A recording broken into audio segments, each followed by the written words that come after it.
ആത്മബന്ധുക്കൾക്ക് വിനീതമായ നമസ്കാരം.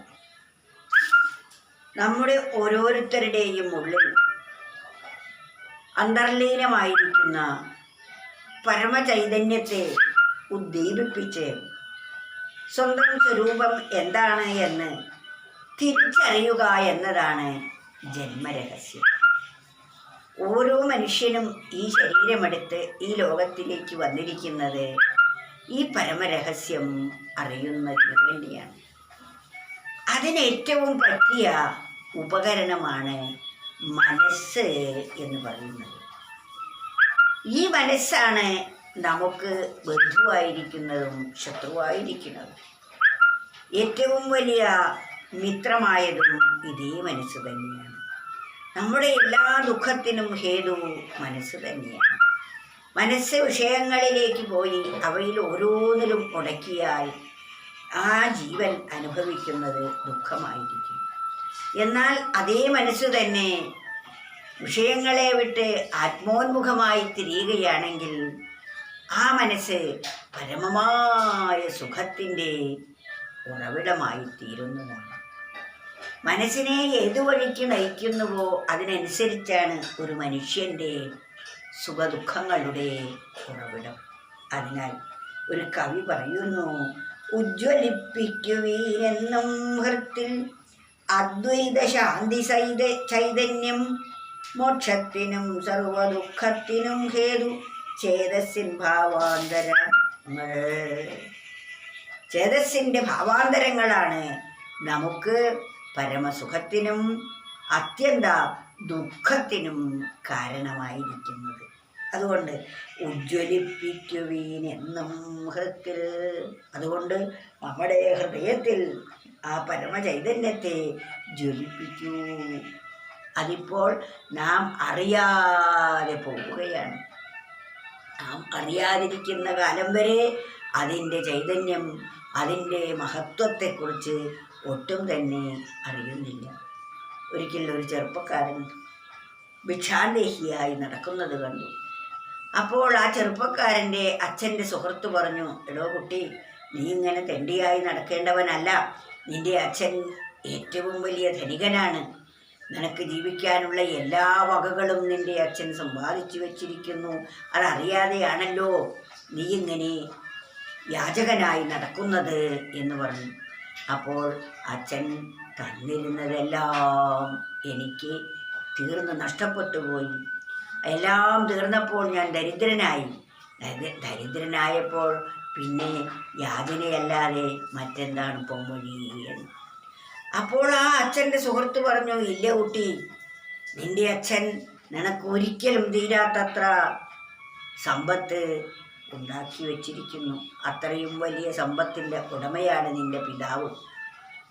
അതെവിടെയാണ് നിൻ്റെ അച്ഛൻ എനിക്ക് വച്ചിരിക്കുന്നത്? എനിക്കറിയാൻ കഴിയുന്നില്ലല്ലോ എന്ന് പറഞ്ഞപ്പോൾ അവൻ കിടക്കുന്ന തല വെച്ച സ്ഥലത്ത് കുത്തി കളച്ച് തുറന്നു നോക്കിയപ്പോൾ അനവധി നിധികുംഭങ്ങൾ അവിടെ കിട്ടി എന്ന് ഒരു കഥയുണ്ട്.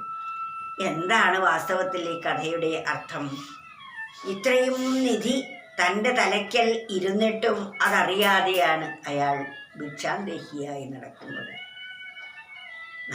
നാം എല്ലാം ആ ചെറുപ്പക്കാരനെ പോലെയാണ്. ഈശ്വരനാകുന്ന നമ്മുടെ പിതാവ് അനന്തമായ ആനന്ദത്തിൻ്റെ ഉടമയായി നമ്മെ സൃഷ്ടിച്ചിരിക്കുന്നു. അളവില്ലാത്ത ആനന്ദം ആകുന്ന നിധി നമ്മളിൽ ഓരോരുത്തരിലും നമ്മുടെ ബോധമണ്ഡലത്തിൽ നിക്ഷേപിച്ചു വച്ചിരിക്കുന്നു. അതറിയാതെയാണ് ഈ ഇന്ദ്രിയ സുഖങ്ങളുടെ പിന്നാലെ ഓടി അലഞ്ഞ് ഭിക്ഷയാചകനായി കഴിയുന്നത്. എന്നാൽ സമയമെത്തിയപ്പോൾ ഒരാചാര്യൻ, അതാണ് അച്ഛൻ്റെ സുഹൃത്ത്, ഈശ്വരനാണ് നമ്മുടെ എല്ലാവരുടെയും പിതാവ്, അത് കാട്ടിത്തരുന്ന ആളാണ് ഗുരു. അതായത് അച്ഛൻ്റെ സുഹൃത്ത് ആയിരിക്കുന്ന ഗുരു പറഞ്ഞു, നീ ഇങ്ങനെ തണ്ടേണ്ടവനല്ല. നിനക്ക് നിൻ്റെ പിതാവ് അജയ്യമായ സമ്പത്ത് നേടിത്തന്നിരിക്കുന്നു, അത് ഞാൻ കാണിച്ചു തരാം എന്ന് പറഞ്ഞ് ഗുരു ഉപദേശപ്രകാരം ജീവിക്കുന്നതാണ് തലയ്ക്കൽ കിളയ്ക്കുക എന്ന് പറയുന്നത്.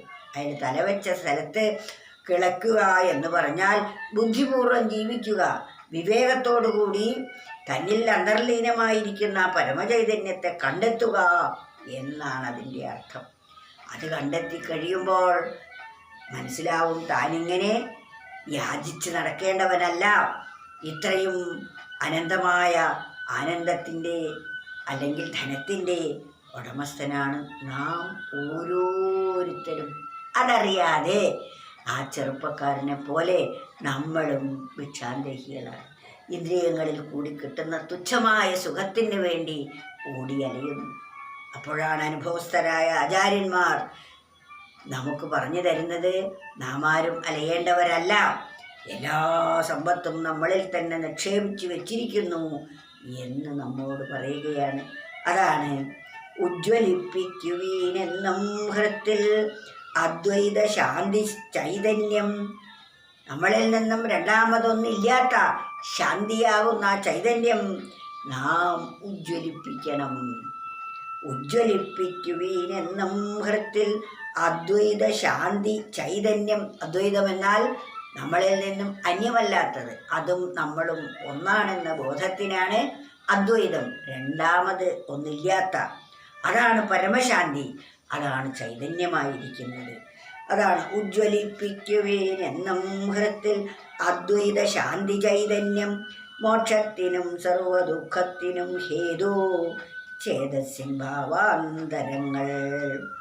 മനസ്സിൻ്റെ വ്യത്യസ്തമായ ഭാവങ്ങളാണ് നമ്മുടെ മോക്ഷത്തിനും നമ്മുടെ ദുഃഖത്തിനും കാരണം.